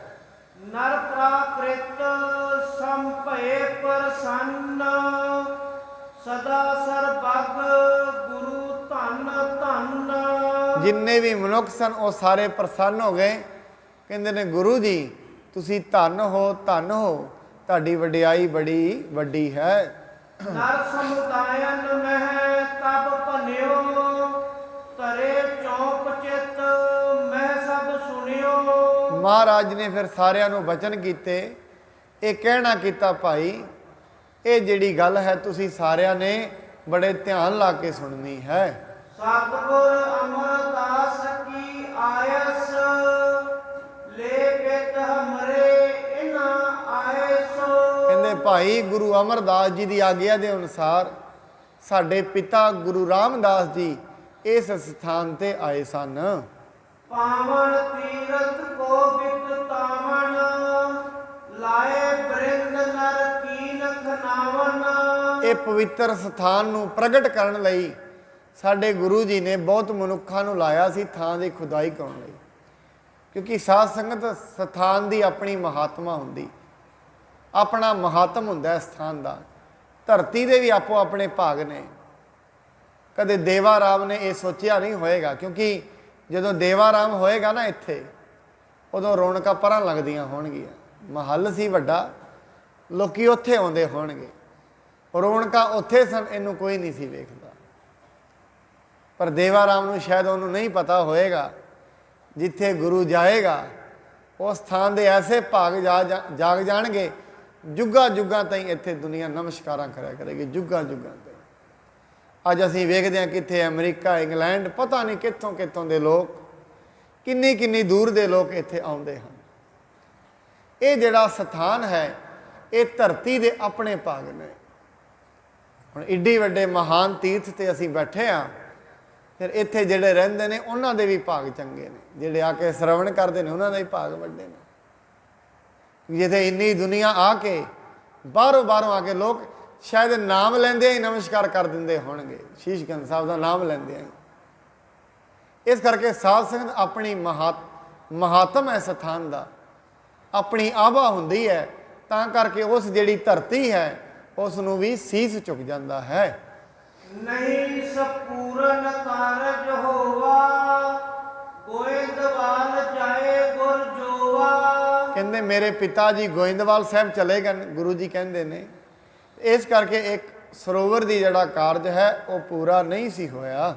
ਪੁਨ ਜਲ ਸੋ ਬਹਿ ਮਿਰਤਕਾ ਪਰੀ, ਖਨੀ ਖਾਏ ਸੋ ਪੂਰਨ ਕਰੀ। ਮਹਾਰਾਜ ਨੇ ਸਥਾਨ ਇਵੇਂ ਛੱਡ ਦਿੱਤਾ ਸੀ, ਫਿਰ ਜਿਹੜੀ ਚਾਰੇ ਬੰਨਿਆਂ ਤੋਂ ਮਿੱਟੀ ਹੈ ਉਹ ਪਾਵਨ ਸਰੋਵਰ ਦੇ ਵਿੱਚ ਪੈ ਗਈ ਸੀ। ਚਿਨ੍ਹੈ ਮਾਤਰ ਇਹੋ ਜਾਣਿਓ ਜਾਏ, ਰਹੇ ਚਾਹੇ ਇਹੋ ਥਲ ਨਹਿ ਪਾਏ। ਬੜੇ ਚਿੰਨ ਮਾਤਰ ਹੀ ਇਸ ਸਥਾਨ ਦਾ ਰਹਿ ਗਿਆ ਸੀ। ਕਹਿੰਦੇ ਅਸੀਂ ਬੜੀ ਮਿਹਨਤ ਕੀਤੀ ਹੈ, ਬੜੀ ਮਿਹਨਤ ਤੋਂ ਬਾਅਦ ਇਹ ਸਥਾਨ ਪ੍ਰਾਪਤ ਹੋਇਆ ਹੈ। ਅਬ ਸਤਿਗੁਰ ਸਭ ਕਾਜ ਸਵਾਰੇ, ਉਦਮ ਕਰੋ ਸਿੱਖ ਅਨੁਸਾਰੇ। ਕਹਿੰਦੇ ਹੁਣ ਸਤਿਗੁਰੂ ਜੀ ਨੇ ਆਪ ਹੀ ਕਾਰਜ ਸਵਾਰ ਦਿੱਤੇ ਨੇ, ਕਿਉਂਕਿ ਆਪੇ ਹੀ ਮਤ ਦੇਵੈ ਸੁਆਮੀ, ਹਰ ਆਪੇ ਝਗਰ ਚੁਕਾਵੇ। ਸਾਧ ਸੰਗਤ ਉਹ ਸ੍ਰੇਸ਼ਟ ਮਤ ਆਪ ਹੀ ਦਿੰਦਾ ਹੈ। ਕਈ ਵਾਰੀ ਜਦੋਂ ਕਾਰਜ ਸਵਰਨੇ ਹੁੰਦੇ ਨੇ ਨਾ, ਪਰਮਾਤਮਾ ਆਪ ਹੀ ਮਨੁੱਖ ਕਹਿ ਦਿੰਦਾ, ਜੇ ਮੇਰੇ ਮਨ 'ਚ ਇਹ ਵਿਚਾਰ ਨਾ ਆਉਂਦਾ ਇਹ ਕੰਮ ਨਹੀਂ ਸੀ ਹੋਣਾ। ਮੈਂ ਮਨ 'ਚ ਵਿਚਾਰ ਆਇਆ, ਨਾਲੋਂ ਨਾਲ ਚਲਾ ਗਿਆ, ਕਾਰਜ ਸਫਲ ਹੋ ਗਿਆ। ਇਹ ਜਿੰਨੀ ਵੀ ਮਤ ਦਿੰਦਾ ਪਰਮਾਤਮਾ ਆਪ ਹੀ ਦਿੰਦਾ ਹੈ। ਕਈ ਵਾਰੀ ਐਵੇਂ ਕਹਿੰਦਾ ਹੈ, ਜੇ ਵਿਚਾਰ ਮੇਰੇ ਮਨ 'ਚ ਨਾ ਆਉਂਦਾ ਆਹ ਕੰਮ ਨਹੀਂ ਸੀ ਵਿਗੜਨਾ। ਕਈ ਵਾਰੀ ਵੇਖਦੇ ਹਾਂ ਘਰ 'ਚ ਕਈ ਚੀਜ਼ਾਂ ਖਰਾਬ ਹੋ ਜਾਂਦੀਆਂ ਨੇ, ਅਸੀਂ ਕਹਿੰਦੇ ਹਾਂ ਜੇ ਮੈਂ ਇਹਨੂੰ ਨਾ ਹੀ ਚਲਾਉਂਦਾ ਤੇ ਖਰਾਬ ਨਾ ਹੀ ਹੁੰਦੀ। ਹੁਣ ਉਹਨੂੰ ਕਿਉਂ ਸਮਝਾਏ, ਇਹ ਜੇ ਹੋਣਾ ਸੀ ਇਹ ਹੋਣਾ ਹੀ ਹੋਣਾ ਸੀ। ਮਨੁੱਖ ਕਿੰਨੀ ਕੁ ਆਪਣੀ ਜ਼ਿੰਦਗੀ 'ਚ ਚਲਾਕੀ ਵਰਤ ਲਏਗਾ, ਕਿੰਨੀ ਕੁ ਚਤਰਾਈ ਵਰਤ ਲਏਗਾ? ਕੀ ਇਹ ਪਰਮਾਤਮਾ ਜਿੰਨਾ ਚਲਾਕ ਹੋ ਜਾਏਗਾ, ਜਿੰਨੀ ਮਤ ਉਹਦੇ ਕੋਲ ਹੈ ਉਹਨਾਂ ਚਲਾਕ ਹੋ ਜਾਏਗਾ? ਬਾਣੀ ਕਹਿੰਦੀ ਸਹਸ ਸਿਆਣਪਾਂ ਹਜ਼ਾਰਾਂ, ਕਿਸੇ ਕੋਲ 10 ਸਿਆਣਪਾਂ ਨੇ, ਕਿਸੇ ਕੋਲ 20 ਨੇ, ਕਿਸੇ ਕੋਲ 50 ਨੇ, ਕਿਸੇ ਕੋਲ 100 ਨੇ। ਸਤਿਗੁਰੂ ਜੀ ਕਹਿੰਦੇ ਹਜ਼ਾਰਾਂ ਸਿਆਣਪਾਂ ਹੀ ਹੋਣ, ਇੱਕ ਵੀ ਨਾਲ ਨਹੀਂ ਚੱਲਦੀ। ਇਸ ਕਰਕੇ ਜਿਹੜੇ ਕੰਮ ਸਾਡੇ ਪੂਰੇ ਹੋ ਜਾਂਦੇ ਨੇ, ਇਹਦੇ ਵਿੱਚ ਯਾਦ ਰੱਖਣਾ ਉਹ ਪਰਮਾਤਮਾ ਦੀ ਇੱਛਾ ਹੁੰਦੀ ਹੈ ਤਾਂ ਪੂਰੇ ਹੁੰਦੇ ਨੇ। ਜਿਹਦੇ ਵਿੱਚ ਉਹਦੀ ਇੱਛਾ ਨਹੀਂ ਹੁੰਦੀ, ਕਰਮ ਨਹੀਂ ਹੁੰਦਾ, ਉਹ ਨਹੀਂ ਪੂਰੇ ਹੁੰਦੇ। ਸਿਆਣਪਾਂ ਲੱਖਾਂ ਹੋਣ, ਜੇ ਸਿਆਣਪਾਂ ਦੇ ਨਾਲ ਹੀ ਜ਼ਿੰਦਗੀ ਚੱਲਦੀ ਹੁੰਦੀ, ਫਿਰ ਡਾਕਟਰਾਂ ਕੋਲ ਕਿੰਨੀਆਂ ਸਿਆਣਪਾਂ ਨੇ, ਇਹ ਸਰੀਰ ਨੂੰ ਤੇ ਨਹੀਂ ਬਚਾ ਸਕਦੇ। ਕਿੰਨੀਆਂ ਹੀ ਸਿਆਣਪਾਂ, ਮੈਂ ਕਹਿੰਦਾ ਬੜੀ ਵਾਰੀ ਮੈਡੀਕਲ ਸਾਇੰਸ ਨੇ, ਲੋਕੀ ਕਹਿੰਦੇ ਹੁੰਦੇ ਸੀ ਕਦੇ ਕਰੋਨਾ ਤੋਂ ਪਹਿਲਾਂ, ਹੁਣ ਤੇ ਸਾਇੰਸ ਨੇ ਇੰਨੀ ਤਰੱਕੀ ਕਰ ਲਈ ਹੈ, ਮਰੇ ਹੋਏ ਬੰਦੇ ਨੂੰ ਵੀ ਜਿਵਾ ਦਿਆ ਕਰਨਗੇ, ਐਵੇਂ ਸੋਚਦੇ ਹੁੰਦੇ ਸੀ ਲੋਕੀ। ਹੰਕਾਰ ਬੜਾ ਵੱਧ ਗਿਆ ਸੀ ਦੁਨੀਆ ਦਾ, ਇਤਨਾ ਹੰਕਾਰ ਵੱਧ ਗਿਆ ਸੀ, ਰੱਬ ਨੂੰ ਤੇ ਸੋਚਦੇ ਸੀ ਤਾਂ ਕੋਈ ਹੈ ਹੀ ਨਹੀਂ। ਜਿਹੜੇ ਮੁਲਕਾਂ 'ਚ ਜ਼ਿਆਦਾ ਬੁਰਾ ਹਾਲ ਹੋਇਆ ਉਹਨਾਂ 'ਤੇ ਹੰਕਾਰ ਦੀ ਡਿਗਰੀ ਹੋਰ ਵੀ ਵੱਧ ਗਈ ਸੀ। ਕਿਉਂ? ਪੂੰਜੀਵਾਦ ਵਿੱਚ ਜੁੜੇ ਹੋਏ ਲੋਕ, ਸਾਰਾ ਦਿਨ ਮਾਇਆ ਦੇ ਵਿੱਚ ਜੁੜੇ ਹੋਏ ਲੋਕ, ਔਰ ਕਹਿਣ ਲੱਗੇ ਸੀ ਮਾਇਆ ਹੀ ਰੱਬ ਹੈ। ਰੱਬ ਕਿੱਥੇ ਹੈ? ਕੋਈ ਪਤਾ ਨਹੀਂ। ਰੱਬ ਨੇ ਐਸਾ ਝਟਕਾ ਉਹਨਾਂ ਨੂੰ ਵਿਖਾਇਆ, ਵੱਡੇ ਵੱਡੇ ਹੌਸਪੀਟਲ, ਵੱਡੀ ਵੱਡੀ ਮੈਡੀਕਲ ਰਿਸਰਚਿਸ 1 ਮਿੰਟ ਦੇ ਵਿੱਚ ਕੂੜੇ ਦਾ ਢੇਰ ਬਣ ਗਏ। ਕੋਈ ਰਿਸਰਚ ਕੰਮ ਨਹੀਂ ਆਈ, ਕੋਈ ਦਵਾਈ ਵੀ ਕੰਮ ਨਹੀਂ ਆਈ। ਮੈਂ ਬਾਣੀ ਦੇ ਵਿੱਚ ਹੀ ਮਹਾਰਾਜ ਕਹਿੰਦੇ ਵੈਦ ਕਹੈ ਹਉ ਹੀ ਭਲਾ, ਦਾਰੂ ਮੇਰਾ ਵਸ। ਕਹਿੰਦੇ ਡਾਕਟਰ ਕਹਿੰਦਾ ਮੈਂ ਬੜਾ ਭਲਾ ਹਾਂ, ਕਿ ਉਹ ਦਾਰੂ ਮੇਰੇ ਕੋਲ ਹੈ, ਮੇਰੇ ਵਸ ਵਿੱਚ ਹੈ। ਬਾਣੀ ਕਹਿੰਦੀ ਹੈ ਦਾਰੂ ਲੱਗਦੀ ਉਦੋਂ ਹੈ ਜਦੋਂ ਉਹ ਚਾਹੁੰਦਾ ਹੈ। ਨਹੀਂ, ਯਾਦ ਰੱਖਣਾ, PGI ਵਿੱਚ ਕੀ ਵੱਡੇ ਵੱਡੇ ਮੈਕਸ ਹਸਪੀਟਲ ਨੇ, ਮੈਦਾਨਤਾ ਹੈ, ਲੋਕੀ ਪਏ ਹੁੰਦੇ ਨੇ। ਜੇ ਕਿਤੇ ਚਤੁਰਾਈਆਂ ਨਾਲ ਮਨੁੱਖ ਬਚਦੇ ਹੁੰਦੇ, ਜਿਹੜੇ ਅਮੀਰ ਸਨ ਉਹਨਾਂ ਤੇ ਬਚ ਜਾਣਾ ਸੀ। ਬਾਣੀ ਦੇ ਵਿੱਚ ਮਹਾਰਾਜ ਕਹਿੰਦੇ ਨੇ ਵੈਦਾਂ ਸੰਦਾ ਸੰਗ ਇਕੱਠਾ ਹੋਆ, ਔਖਦ ਆਵੈ ਰਾਸ ਵਿੱਚ ਆਪ ਖਲੋਆ। ਦਵਾਈ ਕੰਮ ਹੀ ਤਾਂ ਕਰਦੀ ਹੈ ਜੇ ਉਹਦੀ ਇੱਛਾ ਹੋਵੇ। ਜੇ ਉਹਦੀ ਇੱਛਾ ਨਹੀਂ, ਦਵਾਈਆਂ ਵੀ ਕੰਮ ਕਰਨਾ ਬੰਦ ਕਰ ਜਾਂਦੀਆਂ ਨੇ। ਇਹ ਉਹਦੀ ਇੱਛਾ ਹੈ ਤਾਂ ਦਵਾਈ ਕੰਮ ਕਰਦੀ ਹੈ। ਇਸ ਕਰਕੇ ਦਵਾਈ ਵੱਡੀ ਨਹੀਂ ਹੈ, ਚਤੁਰਾਈ ਵੱਡੀ ਨਹੀਂ ਹੈ, ਜਿਹਨੇ ਇਹ ਦੁਨੀਆ ਬਣਾਈ ਹੈ ਉਹ ਵੱਡਾ ਹੈ। ਉਸ ਕਰਕੇ ਮਹਾਰਾਜ ਕਹਿੰਦੇ ਉਹ ਬੇਅੰਤ ਹੈ, ਉਹ ਅਗੰਮ ਹੈ। ਮਨੁੱਖ ਬੜੀ ਛੋਟੀ ਬੁੱਧੀ ਦਾ ਮਾਲਕ ਹੈ, ਬੜੀ ਛੋਟੀ ਦਾ। ਤਾਂ ਹੀ ਮਹਾਰਾਜ ਕਹਿੰਦੇ ਜਿਸ ਠਾਕੁਰ ਸਿਓ ਨਾਹੀ ਚਾਰਾ, ਤਾਕੋ ਕੀਜੈ ਸਦ ਨਮਸਕਾਰਾ। ਜਿਹਦੇ ਅੱਗੇ ਜ਼ੋਰ ਨਹੀਂ ਨਾ, ਮਨੁੱਖ ਨੂੰ ਇੱਕ ਹੀ ਗੱਲ ਕਹਿਣੀ ਚਾਹੀਦੀ, ਪਰਮਾਤਮਾ ਆ ਮੇਰਾ ਕੰਮ ਵਿਗੜਿਆ ਹੈ, ਮੈਂ ਕੀ ਕਰਾਂ, ਮੇਰੇ ਕੋਲ ਕਿਹੜਾ ਜ਼ੋਰ ਹੈ। ਬੁੱਧੀ ਨਾਲ ਜ਼ੋਰ ਤੇ ਬੜੇ ਲਾਏ ਨੇ, ਠੀਕ ਤੇ ਨਹੀਂ ਹੋਇਆ। ਪਰਮਾਤਮਾ ਮੇਰੇ ਵੱਸ ਦੀ ਗੱਲ ਤੇ ਨਹੀਂ, ਮੈਂ ਤੇ ਤੇਰਾ ਬੱਚਾ ਹਾਂ। ਜੇ ਕਿਤੇ ਮੰਨ ਲਏ, ਹੁਣ ਬੱਚਾ ਮੰਨਦਾ ਨਹੀਂ ਹੈ। ਬੱਚਾ ਕਹਿੰਦਾ ਹੈ ਜਿੰਨਾ ਚਲਾਕ ਮੈਂ ਬਣ ਗਿਆ ਦੁਨੀਆ ਦੇ, ਕਿਉਂ ਸਾਧ ਸੰਗਤ?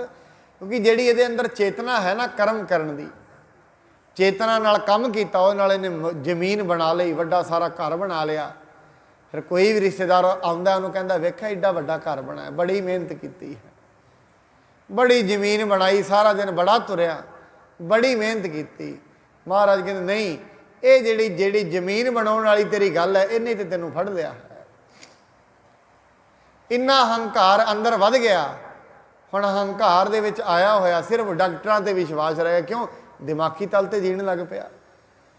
ਫਿਰ ਕਹਿੰਦਾ ਚਲੋ ਡਾਕਟਰ ਕੋਲ ਜਾਓ, ਡਾਕਟਰ ਹੀ ਇਲਾਜ ਕਰਨਗੇ। ਠੀਕ ਹੈ, ਗੁਰਦੁਆਰੇ ਵੀ ਜਾਂਦੇ ਹਾਂ, ਫਿਰ ਮੈਨੂੰ ਕਹਿੰਦੇ ਚਲੋ ਅਰਦਾਸ ਕਰਾ ਲਓ, ਵੇਖੀ ਜਾਏਗੀ ਜੋ ਹੋਏਗਾ। ਮੰਦਰ ਗਏ ਆ, ਅਰਦਾਸ ਕਰਾ ਲਓ, ਵੇਖੀ ਜਾਏਗੀ। ਅਰਦਾਸ ਕਹਿੰਦਾ ਵੇਖ ਕੇ ਕਰਾ ਲਓ। ਪਰ ਮੈਂ ਬੜੀ ਵਾਰ ਕਿਹਾ ਸਾਧ ਸੰਗਤ, ਜਿੱਥੇ ਵਿਸ਼ਵਾਸ ਨਹੀਂ ਨਾ ਹੁੰਦਾ ਉੱਥੇ ਕੁਛ ਨਹੀਂ ਹੁੰਦਾ। ਜਿਵੇਂ ਕਿਸੇ ਪਿੰਡ ਦੇ ਵਿੱਚ ਮੀਂਹ ਨਾ ਪਿਆ, ਉਹ ਬੱਚੇ ਨੂੰ ਕਹਿੰਦੇ ਚਲੋ ਬਈ ਚਲੀਏ ਅਰਦਾਸ ਕਰਕੇ ਆਉਂਦੇ ਹਾਂ। ਬੱਚੇ ਨੇ ਨਾਲ ਛਤਰੀ ਚੁੱਕ ਲਈ। ਇਹ ਛਤਰੀ ਕਿਉਂ ਚੁੱਕੀ ਹੈ? ਕਹਿੰਦੇ ਉਧਰੋਂ ਬਾਰਿਸ਼ ਪਏਗੀ, ਮੀਂਹ ਪਏਗਾ ਤੇ ਮੈਂ ਭੇਜਾਵਾਂਗਾ, ਤੁਸੀਂ ਅਰਦਾਸ ਕਰਨੀ ਹੈ। ਸਾਰੇ ਹੱਸਣ ਲੱਗ ਪਏ, ਕਹਿੰਦੇ ਪਾਗਲ ਹੋ ਗਏ, ਹਜੇ ਤੇ ਅਰਦਾਸ ਕਰਾਂਗੇ, ਫਿਰ ਮੀਂਹ ਪਏਗਾ ਜਾਂ ਨਾ ਪਏਗਾ ਉਹਦੀ ਮਰਜ਼ੀ ਹੈ। ਕਹਿੰਦਾ ਠੀਕ ਹੈ, ਫਿਰ ਤੁਸੀਂ ਜਾਓ। ਤੁਹਾਨੂੰ ਤੇ ਇਹੀ ਵਿਸ਼ਵਾਸ ਨਹੀਂ ਜਿੱਥੇ ਚੱਲੇ ਆ ਉਹ ਕੁਝ ਕਰ ਸਕਦਾ ਹੈ ਕਿ ਨਹੀਂ ਕਰ ਸਕਦਾ। ਉਹ ਕਰਦਾ ਸਭ ਕੁਝ ਹੈ। ਬਾਣੀ ਕਹਿੰਦੀ ਥਿਰ ਕਰ ਬੈਸੋ ਹਰ ਜਨ ਪਿਆਰੇ, ਸਤਿਗੁਰ ਤੁਮਰੇ ਕਾਜ ਸਵਾਰੇ, ਦੁਸ਼ਟ ਦੂਤ ਪਰਮੇਸ਼ਰ ਮਾਰੇ, ਜਨ ਕੀ ਪੈਜ ਰੱਖੀ ਕਰਤਾਰੇ। ਉਹ ਪੈਜ ਰੱਖਦਾ ਹੈ, ਬੈਠਣਾ ਪੈਂਦਾ ਹੈ ਵਿਸ਼ਵਾਸ ਕਰਕੇ, ਸਬਰ ਰੱਖਣਾ ਪੈਂਦਾ ਹੈ। ਐਸੀ ਗੱਲ ਨਹੀਂ ਉਹ ਨਹੀਂ ਪੂਰੀ ਕਰੇਗਾ, ਕਰੇਗਾ ਜ਼ਰੂਰ। ਉਹਨੂੰ ਇਹ ਕਹਿਣਾ ਪੈਂਦਾ ਪਰਮਾਤਮਾ ਹਮ ਅਗਿਆਨ ਅਲਪ ਮਤ ਥੋਰੀ, ਤੁਮ ਆਪਨ ਬਿਰਧ ਰਖਾਵੋ। ਤੇਰਾ ਬਿਰਧ ਕੀ ਹੈ? ਦਿਆਲੂ। ਉਹਦਾ ਸੁਭਾਅ ਕੀ ਹੈ? ਦਿਆਲੂ। ਪਰਮਾਤਮਾ ਮੇਰੇ ਤੇ ਦਇਆ ਕਰ ਦੇ, ਮੇਰੇ ਕੋਲ ਮਤ ਵੀ ਨਹੀਂ ਹੈ, ਕੋਈ ਗੁਣ ਵੀ ਨਹੀਂ ਹੈ, ਤੂੰ ਮੇਰੇ ਤੇ ਇਹ ਮਿਹਰਮਤ ਕਰ। ਤਨ ਤੇ ਤਨ ਤੇ ਮਨ ਤੇ ਬਚ ਤੇ, ਤੀਰਥ ਕਾਰ ਕਰਹਿ ਲੈ ਸੱਚ ਤੇ। ਮਹਾਰਾਜ ਕਹਿੰਦੇ ਨੇ ਭਾਈ ਤਨ ਕਰਕੇ, ਧਨ ਕਰਕੇ, ਮਨ ਕਰਕੇ, ਵਚਨਾਂ ਕਰਕੇ ਤੀਰਥ ਦੀ ਸੇਵਾ ਕਰੋ। ਇਹ ਸੇਵਾ ਵੀ ਚਾਰ ਪ੍ਰਕਾਰ ਦੀ, ਕੋਈ ਤੇ ਧਨ ਕਰਕੇ ਕਰ ਦਿੰਦਾ ਹੈ, ਕੋਈ ਤਨ ਕਰਕੇ ਕਰ ਲੈਂਦਾ ਹੈ, ਕੋਈ ਮਨ ਕਰਕੇ ਵੀ ਸੇਵਾ ਕਰ ਲੈਂਦਾ ਹੈ। ਮਨ ਕਰਕੇ ਕਿਵੇਂ? ਮਨ ਵਿੱਚ ਸੰਕਲਪ ਹੁੰਦੇ ਨੇ ਮੈਂ ਵੀ ਕਰਾਂ। ਮਨ ਕਰਕੇ ਅੰਦਰ ਚੰਗੇ ਵਿਚਾਰ, ਮਹਾਰਾਜ ਬਣਨਾ ਚਾਹੀਦਾ ਹੈ। ਜੇ ਅਸੀਂ ਕਿਸੇ ਦੀ ਮਦਦ ਨਹੀਂ ਨਾ ਕਰ ਸਕਦੇ, ਮਨ ਕਰਕੇ ਅਸੀਸ ਤੇ ਦੇ ਹੀ ਸਕਦੇ ਹਾਂ। ਸ਼ੇਖ ਸਾਦੀ ਕਹਿੰਦਾ ਹੈ ਮਨ ਦੇ ਵਿੱਚੋਂ ਦਿੱਤੀ ਹੋਈ ਅਸੀਸ, ਕਹਿੰਦੇ ਹੇ ਮਨੁੱਖ, ਜੇ ਤੂੰ ਪੈਸੇ ਕਰਕੇ ਕਿਸੇ ਦੀ ਮਦਦ ਨਹੀਂ ਨਾ ਕਰ ਸਕਦਾ, ਆਪਣੇ ਮਨ ਕਰਕੇ ਦੋ ਨੂੰ ਅਸੀਸਾਂ ਹੀ ਦੇ ਦੇ, ਇਹੀ ਬੜੀ ਵੱਡੀ ਉਹਦੀ ਮਦਦ ਹੈ, ਹੋਰ ਨਹੀਂ ਕੁਝ ਕਰ ਸਕਦੇ। ਜੇ ਕਿਸੇ ਦੀ ਉਵੇਂ ਨਹੀਂ ਨਾ ਮਦਦ ਕਰ ਸਕਦੇ, ਪੈਸਾ ਕੋਲ ਨਹੀਂ ਹੈ, ਕੋਈ ਭਿਖਾਰੀ ਆਇਆ ਦੇਣ ਜੋਗਾ ਕੁਝ ਨਹੀਂ ਹੈ, ਕੁਝ ਨਹੀਂ ਕਰ ਸਕਦੇ, ਹੱਥ ਜੋੜ ਕੇ ਕਹਿ ਸਕਦੇ ਪਰਮਾਤਮਾ ਇਹਦੇ ਘਰ ਭਰੀ, ਇੰਨਾ ਤੇ ਕਹਿ ਹੀ ਸਕਦਾ। ਮਨ ਕਰਕੇ ਇੰਨੀ ਤੇ ਸੇਵਾ ਕਰ ਹੀ ਸਕਦਾ, ਨਹੀਂ ਕੁਝ ਦੇ ਸਕਦਾ ਉਹ ਵੱਖਰੀ ਗੱਲ ਹੈ। ਵਚਨਾਂ ਕਰਕੇ ਸੇਵਾ ਇਹ ਹੈ, ਵਚਨਾਂ ਕਰਕੇ ਸਾਰਿਆਂ ਨੂੰ ਪ੍ਰੇਰਿਤ ਕਰਨਾ, ਭਾਈ ਸੇਵਾ ਕਰੋ, ਇਹ ਵਚਨਾਂ ਕਰਨ ਦੀ ਸੇਵਾ ਹੈ। ਜਹ ਕਹਿ ਤੇ ਮਜੂਰ ਚੱਲ ਆਵੇ, ਕਰਹਿ ਕਾਰ ਮਿਹਨਤ ਨਿਤ ਪਾਵੇ। ਬੜੀ ਦੂਰੋਂ ਦੂਰੋਂ ਮਜ਼ਦੂਰ ਆਉਂਦੇ ਨੇ, ਉਹ ਮਿਹਨਤ ਕਰਦੇ ਨੇ, ਮਹਾਰਾਜ ਉਹਨਾਂ ਨੂੰ ਵੀ ਮਜ਼ਦੂਰੀ ਦਿੰਦੇ ਹਨ। ਪੰਚਾਮ੍ਰਿਤ ਕਰਵਾਏ ਸੋ ਘਣੋ, ਕਰ ਅਰਦਾਸ ਨਾਮ ਗੁਰ ਭਨੋ। ਬੜੀ ਵੱਡੀ ਮਿਕਦਾਰ ਦੇ ਵਿੱਚ ਗੁਰੂ ਜੀ ਨੇ ਦੇਗ ਤਿਆਰ ਕਰਵਾਈ ਹੈ। ਜਿੰਨੇ ਵੀ ਸਿੱਖ ਆਉਂਦੇ ਨੇ ਕੜਾਹ ਪ੍ਰਸ਼ਾਦ ਤਿਆਰ ਕਰਾਈ ਗਈ ਹੈ। ਫਿਰ ਗੁਰੂ ਸਾਹਿਬਾਨਾਂ ਦੇ ਨਾਮ ਲੈ ਕੇ ਅਰਦਾਸ ਕੀਤੀ ਗਈ ਹੈ। ਨਰ ਸਮੁਦਾਇਨ ਮਹਿ ਵਰਤਾਇਓ, ਕਰਿਓ ਮਹੂਰਤ ਬਿਗਨ ਨਸਾਇਓ। ਫਿਰ ਸਾਰਿਆਂ ਦੇ ਵਿੱਚ ਵਰਤਾਈ ਗਈ, ਫਿਰ ਸਾਰਿਆਂ ਦੇ ਵਿੱਚ ਅਰਦਾਸ ਕੀਤੀ ਗਈ ਤੇ ਜਿੰਨੇ ਵੀ ਕਾਲ ਕੰਟਕ ਕਲੇਸ਼ ਹਨ ਉਹ ਦੂਰ ਹੋ ਗਏ। ਸਾਧ ਸੰਗਤ, ਜਦੋਂ ਅਸੀਂ ਅਰਦਾਸ ਕਰਦੇ ਹਾਂ ਨਾ, ਮਤਲਬ ਤੇਗ ਬਹਾਦਰ ਸਿਮਰੇ ਐ ਕਰ ਨੌ ਨਿਧ ਆਵੈ ਧਾਏ, ਸਭ ਥਾਈ ਹੋਏ ਸਹਾਰੇ। ਜਦੋਂ ਅਸੀਂ ਐਸੀ ਅਰਦਾਸ ਕਰਦੇ ਹਾਂ, ਕਦੇ ਮਨ ਦੇ ਵਿੱਚ ਇੰਨੀ ਸ਼ਰਧਾ ਨਹੀਂ ਆਉਂਦੀ, ਇੰਨਾ ਵਿਸ਼ਵਾਸ ਮਨੁੱਖ ਦੇ ਨਹੀਂ ਆਉਂਦਾ ਵੀ ਉਹ ਸਹਾਈ ਹੋਣਗੇ। ਐਸੀ ਅਰਦਾਸ ਗੁਰੂ ਗੋਬਿੰਦ ਸਿੰਘ ਜੀ ਮਾ 10ਵਾਂ ਪਾਤਸ਼ਾਹ ਗੁਰੂ ਗੋਬਿੰਦ ਸਿੰਘ ਜੀ ਮਹਾਰਾਜ ਸਭ ਥਾਈ ਹੋਣਾ ਜੀ ਸਹਾਏ। ਜੇ ਅਸੀਂ ਰੋਜ਼ ਇਹ ਅਰਦਾਸ ਹੀ ਪੜ੍ਹੀ ਜਾਈਏ ਨਾ, ਰੋਜ਼ ਹੋਰ ਕੁਛ ਨਾ ਵੀ ਕਰੀਏ, ਰੋਜ਼ ਇਹੀ ਕਹੀਏ ਮਹਾਰਾਜ ਸਹਾਈ ਹੋਣਾ ਸਹਾਈ ਹੋਣਾ, ਇੱਕ ਦਿਨ ਉਹ ਜਿਹੜਾ ਉਹਦਾ ਨਾਂ ਲੈਂਦਾ ਹੈ ਉਹਦਾ ਬਿਰਧ ਪਾਲਣਾ ਇਹ ਉਸ ਦਾ ਪਰਮ ਕਰਤੱਵ ਬਣ ਜਾਂਦਾ ਹੈ। ਜਿਹਦਾ ਅਸੀਂ ਨਾਮ ਲੈਂਦੇ ਹਾਂ ਨਾ, ਜਿਹਦੇ ਨਾਮ ਤੇ ਅਸੀਂ ਜੀਂਦੇ ਹਾਂ, ਫਿਰ ਅਸਲ ਦੇ ਵਿੱਚ ਉਹਦਾ ਫਰਜ਼ ਬਣ ਜਾਂਦਾ ਵੀ ਇਹਦੀ ਮਦਦ ਮੈਂ ਕਰਾਂ, ਜਿਹਦਾ ਅਸੀਂ ਨਾਮ ਲਈਏ। ਜਿਵੇਂ ਕੋਈ ਰਿਸ਼ਤੇਦਾਰ ਹੈ ਨਾ, 24 ਘੰਟੇ ਦੀ ਉਹਦਾ ਹੀ ਨਾਮ ਲਈ, ਉਹਨੇ ਬੜੀ ਮਦਦ ਕੀਤੀ ਹੈ, ਬਹੁਤ ਕੁਝ ਕੀਤਾ ਹੈ, ਲੋਕੀ ਉਹਨੂੰ ਕਹਿੰਦੇ ਨੇ ਉਹ ਤੇ ਤੇਰੀ ਆਸੇ ਬੈਠਾ ਹੈ। ਉਹ ਹੁਣ ਕਿਸੇ ਦੀ ਮਦਦ ਕਰੇ ਨਾ ਕਰੇ, ਉਹਦੀ ਜ਼ਰੂਰ ਕਰੇਗਾ, ਇਹ ਤਾਂ ਮੇਰੀ ਆਸੇ ਬੈਠਾ, ਹੋਰ ਤੇ ਆਸ ਹੀ ਕੋਈ ਨਹੀਂ ਉਹਨੂੰ। ਇਸ ਕਰਕੇ ਜਿਹੜੇ ਭਗਤ ਹੁੰਦੇ ਨੇ ਨਾ, ਭਗਤਾਂ ਨੂੰ ਆਸ ਹੀ ਰੱਬ ਦੀ ਰਹਿ ਜਾਂਦੀ ਹੈ, ਬਾਕੀ ਆਸਾਂ ਹੀ ਲਾ ਦਿੰਦੇ ਨੇ। ਔਰ ਇਹ ਵੀ ਕਹਿ ਦਿੰਦੇ ਪਰਮਾਤਮਾ ਦੁੱਖ ਵੀ ਤੇਰੇ ਅੱਗੇ ਰੋਣੇ ਨੇ ਤੇ ਸੁੱਖ ਵੀ ਤੇਰੇ ਅੱਗੇ ਰੋਣੇ ਨੇ, ਹੋਰ ਜਾਣਾ ਹੀ ਕਿਤੇ ਨਹੀਂ ਹੈ। ਤੂੰ ਮੇਰੇ ਅੰਦਰ ਹੀ ਬੈਠਾ ਹੈ, ਦੁੱਖ ਵੀ ਤੇਰੇ ਅੱਗੇ ਸੁੱਖ ਵੀ ਤੇਰੇ ਅੱਗੇ। ਇਸ ਕਰਕੇ ਜਦੋਂ ਵੀ ਅਰਦਾਸ ਅਸੀਂ ਕਰਦੇ ਹਾਂ, ਅਰਦਾਸ ਨੂੰ ਇੰਨੇ ਪ੍ਰੇਮ ਦੇ ਵਚਨਾਂ ਨਾਲ ਕਰੀਏ, ਬੋਲੀਏ ਠੀਕ ਹੈ, ਇੱਕਦਮ ਮਨ ਨਹੀਂ ਜੁੜਦਾ, ਪਰ ਘੱਟੋ ਘੱਟ ਇੰਨੀ ਫੀਲਿੰਗ ਨਾਲ ਤੇ ਮਨੁੱਖ ਕਰੇ, ਇੰਨੇ ਭਾਵ ਨਾਲ ਤੇ ਕਰੇ ਵੀ ਕੋਈ ਅਰਦਾਸ ਸੁਣ ਰਿਹਾ ਹੈ। ਐਵੇਂ ਤੇ ਕਰੇ ਨਾ, ਐਵੇਂ ਨਾ ਹੋਏ ਮਿੰਟ ਦੇ ਵਿੱਚ ਹੀ ਸਾਰਾ ਕੁਝ ਪੜ੍ਹ ਕੇ ਤੇ ਗਾਂਹ ਚਲਾ ਜਾਏ, ਐਵੇਂ ਨਹੀਂ। ਇਹ ਤੇ ਬੱਧਾ ਚੱਟੀ ਜੋ ਭਰੇ, ਨਾ ਗੁਣ ਨਾ ਉਪਕਾਰ। ਜਿਹੜੇ ਬੱਧਾ ਚੱਟੀ ਦੇ ਵਿੱਚ ਹੀ ਕਰ ਰਹੇ ਨੇ, ਨਾ ਗੁਣ ਨਾ ਉਪਕਾਰ। ਕਿੰਨੀ ਵਾਰੀ ਅਸੀਂ ਅਰਦਾਸ ਕਰਦੇ ਹਾਂ, ਕਿਤੇ ਮਨ ਦੇ ਵਿੱਚ ਕਦੇ ਵੀ ਇੱਕ ਵਾਰੀ ਨਿਕਲ ਗਿਆ, ਮਹਾਰਾਜ ਦਿਲੋਂ ਨਿਕਲ ਗਿਆ ਸਹਾਈ ਹੋਣਾ, ਸਾਧ ਸੰਗਤ ਨਾਲੋਂ ਨਾਲ ਹੀ ਸਤਿਗੁਰ ਸਹਾਈ ਹੋ ਜਾਂਦੇ ਹਨ। ਤੀਖਣ ਖੰਡਨੀ ਲੈ ਕਰ ਹਾਥ, ਮਿਰਤਕਾ ਖਨੀ ਪ੍ਰਥਮ ਗੁਰਨਾਥ। ਪਹਿਲਾਂ ਸਤਿਗੁਰੂ ਜੀ ਨੇ ਤਿੱਖੀ ਕਹੀ ਫੜੀ, ਪਹਿਲਾਂ ਆਪ ਟੱਪਾ ਲਾਇਆ ਹੈ। ਸਰੋਵਰ ਦੀ ਸੇਵਾ ਮਹਾਰਾਜ ਨੇ ਆਪਣੇ ਸ਼ੁਭ ਕਰ ਕਮਲਾਂ ਨਾਲ ਸ਼ੁਰੂ ਕੀਤੀ ਹੈ। ਸਗਰੇ ਸਿੱਖ ਆਗਿਆ ਕੋ ਪਾਏ, ਲਗੇ ਸੇਵਕੋ ਚੌਪ ਉਪਾਏ। ਦੂਜੇ ਸਿੱਖ ਵੀ ਬੜੇ ਪ੍ਰੇਮ ਨਾਲ ਸ਼ਰਧਾ ਸਤਿਕਾਰ ਨਾਲ ਸਤਿਗੁਰੂ ਜੀ ਦੀ ਆਗਿਆ ਪਾ ਕੇ ਸੇਵਾ ਕਰਨ ਲੱਗ ਪਏ ਹਨ। ਕਿਨਹੂ ਗਹੀ ਖੰਡਨੀ ਕਰ ਮਾਹੀ, ਖਨ ਹੈ ਕਰੈ ਕਲ ਪ੍ਰੇਮ ਉਮਾਹੀ। ਕਈਆਂ ਨੇ ਹੱਥ ਵਿੱਚ ਕਈਆਂ ਫੜ ਲਈਆਂ, ਬੜੇ ਪ੍ਰੇਮ ਦੇ ਨਾਲ ਉੱਥੇ ਸੇਵਾ ਕਰਨੀ ਸ਼ੁਰੂ ਕਰ ਦਿੱਤੀ ਹੈ। ਕਿਨਹੂ ਟੋਕਰੀ ਸਿਰ ਪਰ ਧਰੀ, ਬਹੁਤ ਭਾਰ ਹੱਥਨ ਸੋ ਭਰੀ। ਕਈਆਂ ਨੇ ਟੋਕਰੀਆਂ ਹੱਥ ਵਿੱਚ ਫੜ ਲਈਆਂ, ਹੱਥਾਂ ਦੇ ਵਿੱਚ ਬੜੇ ਪ੍ਰੇਮ ਦੇ ਨਾਲ, ਬੜੇ ਉਮਾ ਦੇ ਨਾਲ, ਬੜਾ ਪ੍ਰੇਮ ਅੰਦਰ ਹੈ। ਬਾਣੀ ਕਹਿੰਦੀ ਸਤਿਗੁਰ ਕੀ ਸੇਵਾ ਸਫਲ ਹੈ, ਜੇ ਕੋ ਕਰੇ ਚਿੱਤ ਲਾਏ, ਮਨ ਚਿੰਦਿਆ ਫਲ ਪਾਵਣਾ, ਹਉਮੈ ਵਿੱਚੋਂ ਜਾਏ। ਸੇਵਾ ਸਫਲ ਹੁੰਦੀ ਹੈ ਜੇ ਪ੍ਰੇਮ ਨਾਲ ਕੀਤੀ ਜਾਏ। ਮੈਂ ਐਸੇ ਇੱਕ ਮਨੁੱਖ ਨੂੰ ਜਾਣਦਾ ਹਾਂ, ਜੇ ਅਸੀਂ ਸੇਵਾ ਕਰਨੀ ਉਹਨੇ ਵੀ ਨਾਲ ਕਰਨੀ। ਜਦੋਂ ਕਿਤੇ ਉਹਨੂੰ ਸਟੱਡੀ ਦੇ ਵਿੱਚ ਇੰਨਾ ਨਹੀਂ ਸੀ, ਪੜ੍ਹਾਈ 'ਚ, ਉਹਨੇ ਕਿਤੇ ਟੋਕਰੀ ਚੁੱਕਣੀ ਨਾ ਤੇ ਟੋਕਰੀ ਵਿੱਚ ਹੋਰ ਮਿੱਟੀ ਪਾ ਦੇਣੀ। ਕਹਿੰਦੇ ਹੋਰ ਇਹਦੇ ਵਿੱਚ ਪਾਓ। ਕਿਉਂ?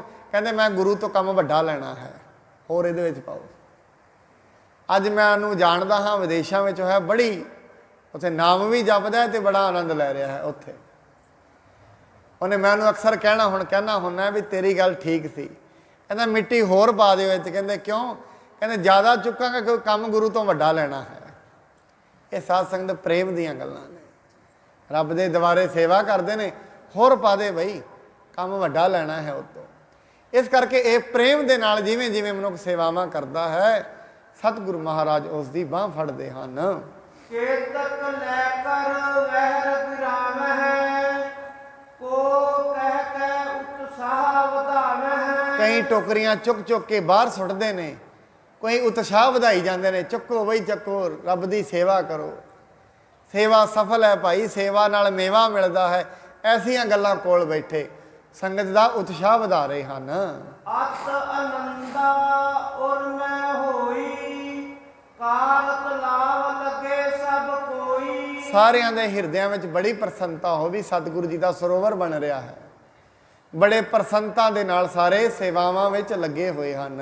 ਆਪ ਖਰੇ ਹੋਏ ਸਬਨ ਮਝਾਰੀ, ਕਾਰ ਕਰਾਵੇਂ ਗੁਰ ਉਪਕਾਰੀ। ਗੁਰੂ ਜੀ ਵੀ ਆਪ ਵਿੱਚ ਖੜੇ ਨੇ, ਸਾਰੀਆਂ ਸੰਗਤਾਂ ਹੋਰ ਵੀ ਉਤਸ਼ਾਹ ਆ ਗਿਆ ਵੀ ਮਹਾਰਾਜ ਵੀ ਖੜੇ ਨੇ, ਬੜੇ ਪ੍ਰੇਮ ਨਾਲ ਸੇਵਾਵਾਂ ਕਰਦੀਆਂ ਹਨ।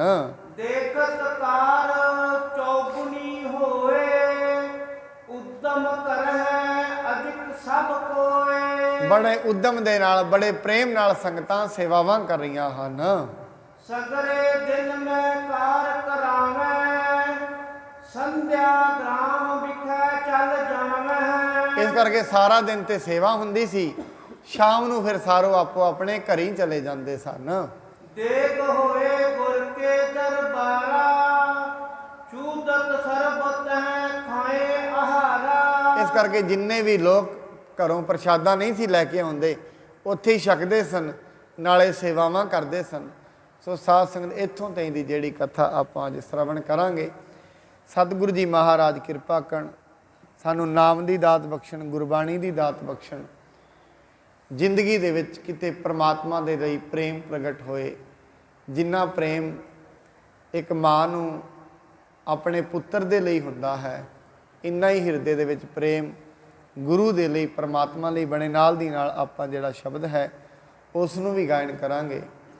ਇਹ ਸ਼ਬਦ ਤੇ ਭਗਤ ਰਵਿਦਾਸ ਜੀ ਦਾ ਹੈ, ਪਰ ਪ੍ਰਮਾਤਮਾ ਨੂੰ ਉਹਨਾਂ ਕਿਹਾ ਹੈ, ਪ੍ਰਮਾਤਮਾ ਕੋਈ ਕਿਸੇ ਨਾਲ ਪਿਆਰ ਕਰਦਾ ਹੈ, ਕੋਈ ਕਿਸੇ ਨਾਲ ਕਰਦਾ ਹੈ, ਪਰ ਤੇਰੇ ਨਾਲੋਂ ਜ਼ਿਆਦਾ ਪਿਆਰ ਮੈਨੂੰ ਕੌਣ ਕਰ ਸਕਦਾ ਹੈ।